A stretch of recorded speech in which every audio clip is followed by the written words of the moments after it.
خدا اور محبت بائے ہاشم ندیم۔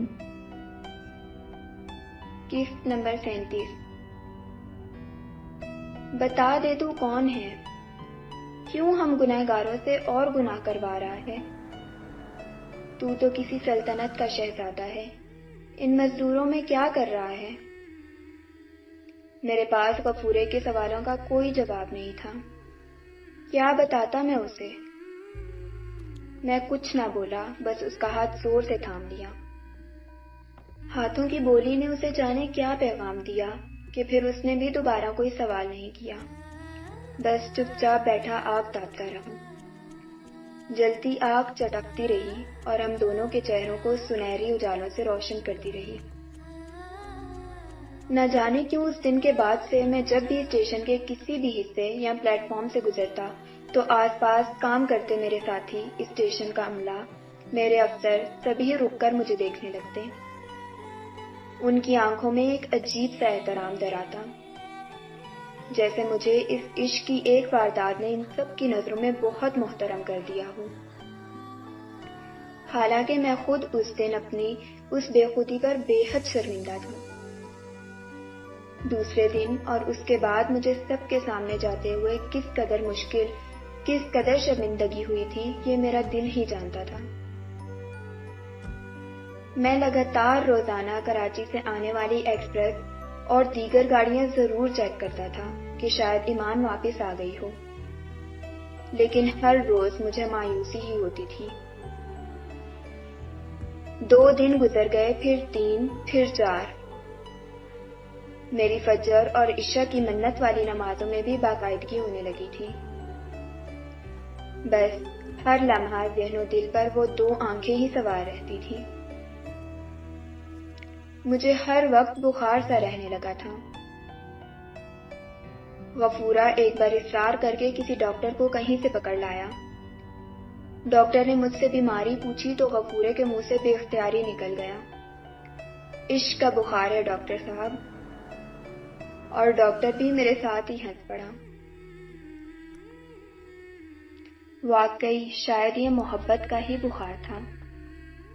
یہ جذبے بھی کس قدر طاقتور ہوتے ہیں، ہمارے جسم کے اندر گھس کر، خون کے بہاؤ میں شامل ہو کر ہماری نسوں سے، ہماری رگوں سے چھیڑ چھاڑ تک کر سکتے ہیں، ہمارے پورے جسم کا نظام بگاڑ سکتے ہیں، الٹ پلٹ کر سکتے ہیں۔ اب بھلا ایسی کسی بیماری کو وہ بیچارہ ڈاکٹر کیا پکڑ پاتا؟ اس رات بھی مجھے شدید بخار تھا، لیکن میں نے خیرو کو تانگا لگانے کا کہا۔ اس نے میری طبیعت کے پیش نظر کچھ لہت و لال سے کام لیا تو میں دوسرے تانگے کی طرف بڑھ گئی۔ مجبوراً خیرو کو ہی اپنا تانگا آگے بڑھانا پڑا۔ میں مسجد کے قریب پہنچ کر اتر گیا۔ راستے میں خیرو نے اپنی بڑی سی پشاوری شال مجھے زبردستی اڑا دی تھی۔ میں اندر جا کر ایک کونے میں چپ چاپ بیٹھ گیا۔ مولوی علیم حسب معمول اپنے وقت پر پہنچے اور نماز پڑھائی۔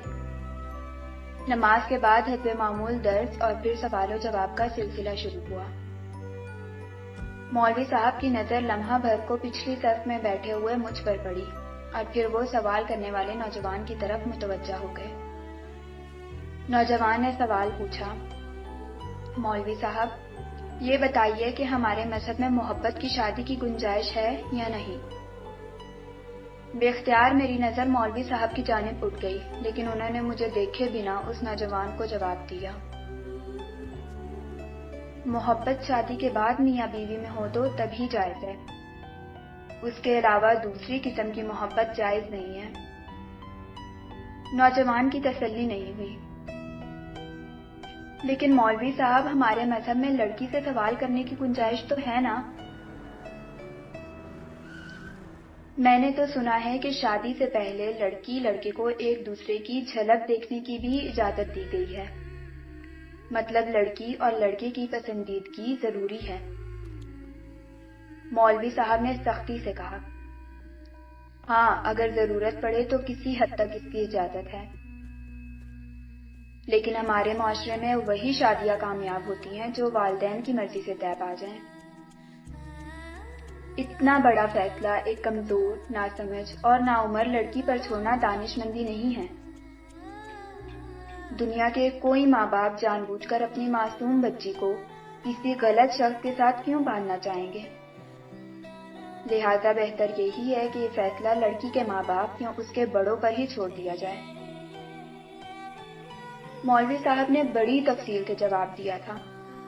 نوجوان تو شاید مطمئن ہو ہی گیا، لیکن جانے اس پل مجھے کیا ہوا۔ میں کئی ہفتوں سے یہاں آ رہا تھا اور اس عرصے میں کبھی میں نے مولوی صاحب کے سامنے زبان نہیں کھولی تھی، لیکن اس روز نہ جانے میں کیوں بول پڑا۔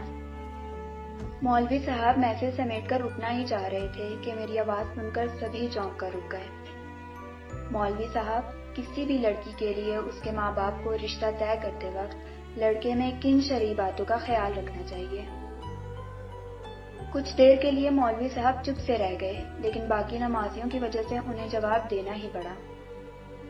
تمام شرعی باتوں کا، مذہب، کلمہ، نماز، روزہ، حسب نسب، سبھی کچھ۔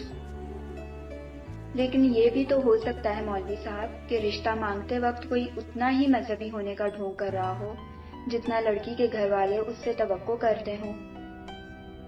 ایسی صورت میں یہ دھوکہ ہوگا اور دھوکے کا عذاب اس شخص کو بھگتنا ہوگا۔ میں 5 وقت کا نمازی ہوں مولوی صاحب، 6 کلمے بھی مجھے یاد ہیں، اور مذہب جو شرائط لگاتا ہے کسی مسلمان لڑکی سے شادی کے لیے، میں ان سب پر پورا اترتا ہوں۔ دعا کریں کہ میں جس گھر میں شادی کرنا چاہتا ہوں وہاں میرا رشتہ طے ہو جائے۔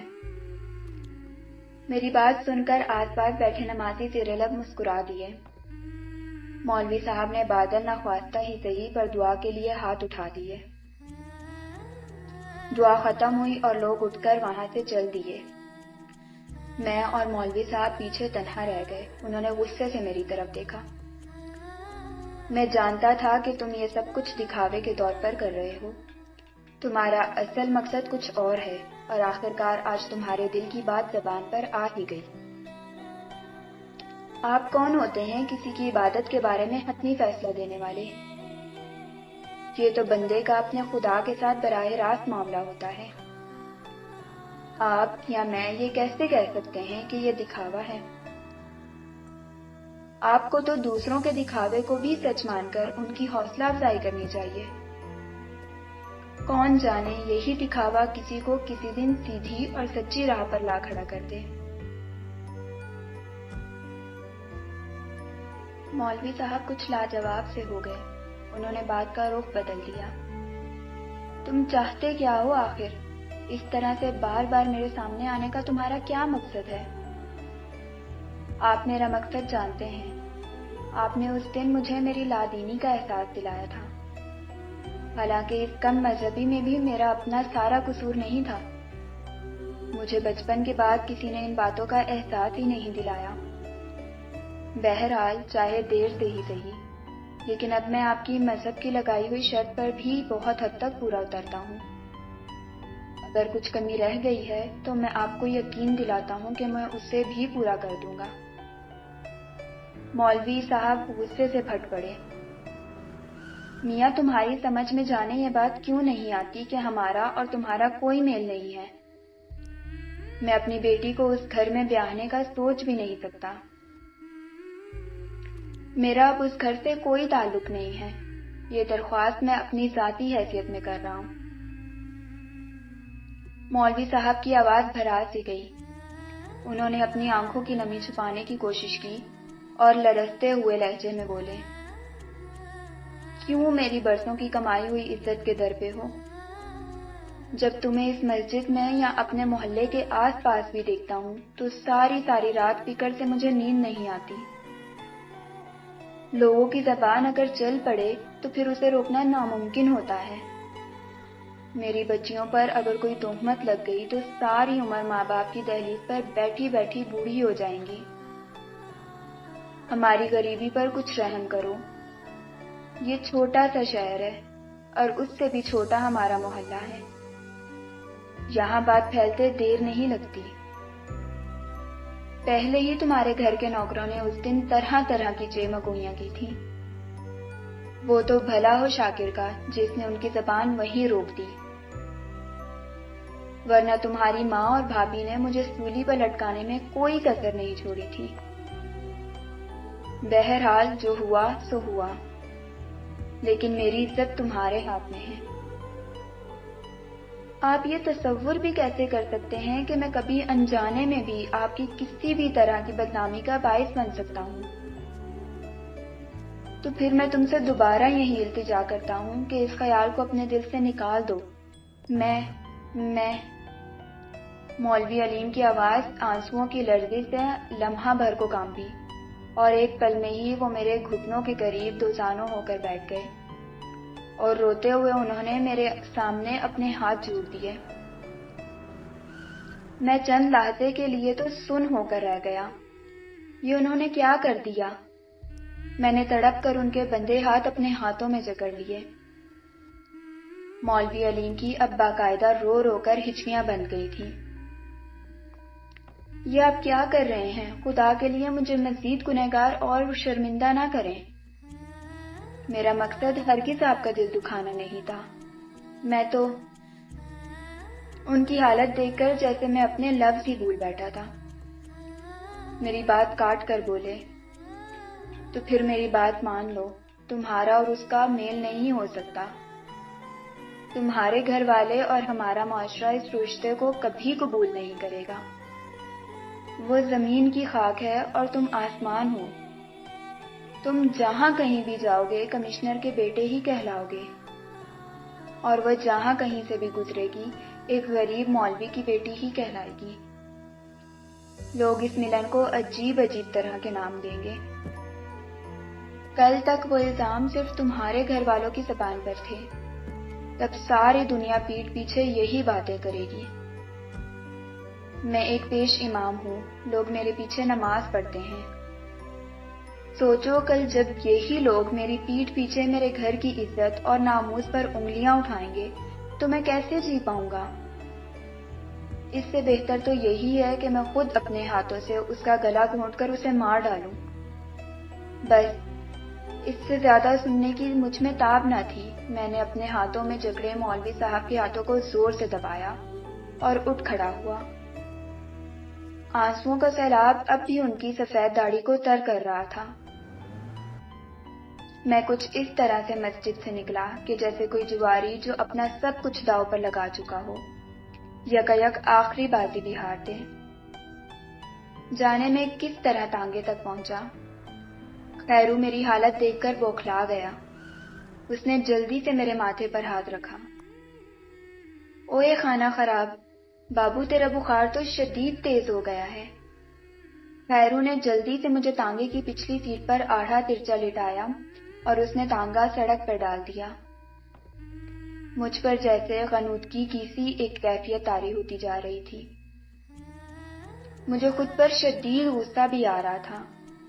مجھے مولوی صاحب سے اس وقت یہ بات نہیں کرنی چاہیے تھی۔ مجھے لگ رہا تھا جیسے میں نے خود اپنے ہاتھوں سے اپنی آخری امید کا بھی خون کر دیا ہے۔ انسان بھی کتنا بے صبرا ہے، جب تک امید کا دامن ہاتھ میں ہو تب تک وہ اپنے زخم کریدنے سے ہی باز نہیں آتا۔ ہر بار اس امید میں زخموں کا کھرنڈ پکنے سے پہلے ہی دوبارہ کھرچ دیتا ہے، اور جب زخم اس بار بار کی چھیڑ چھاڑ سے پک کر ناسور بن جاتا ہے تب وہی انسان بیٹھ کر ساری زندگی خود کو کوستا رہتا ہے۔ اس وقت مولوی صاحب کی جو حالت ہو رہی تھی اسے دیکھتے ہوئے وہاں سے میرا چلے جانا ہی بہتر تھا۔ اس وقت مولوی صاحب کسی بھی قسم کی توجہ سننے کے قابل نہیں تھے۔ انہوں نے ٹوٹ کر اپنی انا کا خول بھی اپنے آپ ہی پاش پاش کر دیا تھا۔ کاش وہ اس دن بھی اپنے اسی آپے میں ہی رہتے، مجھے ڈانٹتے، برا بھلا کہتے، دھتکار دیتے، دھکے دے کر مسجد سے نکال دیتے، پر وہ نہ کرتے جو انہوں نے کیا تھا۔ اب میں ان کا سامنا کیسے کروں گا؟ میرے لیے تو جیسے ہر در ہی بند کر دیا تھا انہوں نے۔ جانے میرے ذہن میں کیسے کیسے وسوسے پلتے رہے۔ خالی سنسان سڑک پر تانگا ٹک ٹک کی آوازیں نکالتا اسٹیشن کی جانب رواں تھا۔ سڑک کے کنارے لگی پیلی ملگجی بتیوں کے دائرے روڈ پر وقفے وقفے سے پھیلے ہوئے تھے۔ میرا ذہن بھی ان دائروں کی روشنی کے بیچ میں سڑک کے اندھیرے حصے کی طرح کبھی ڈوب جاتا اور کبھی روشن ہو جاتا۔ اسٹیشن پہنچنے سے پہلے ہی میں اپنے ہوش و حواس کھو بیٹھا تھا اور میرا ذہن مکمل اندھیرے میں ڈوب چکا تھا۔ ہماری ویڈیوز کو لائک اینڈ شیئر کریں اور ریڈ بٹن پر کلک کر کے ہمارے چینل کو سبسکرائب کر لیں اور آل نوٹیفیکیشن آن کر لیں تاکہ ہماری ہر نئی آنے والی ویڈیوز سب سے پہلے آپ کو ملتی رہیں، اور کمنٹ کر کے ہمیں بتائیں کہ آپ کو ہماری ویڈیوز کیسی لگیں۔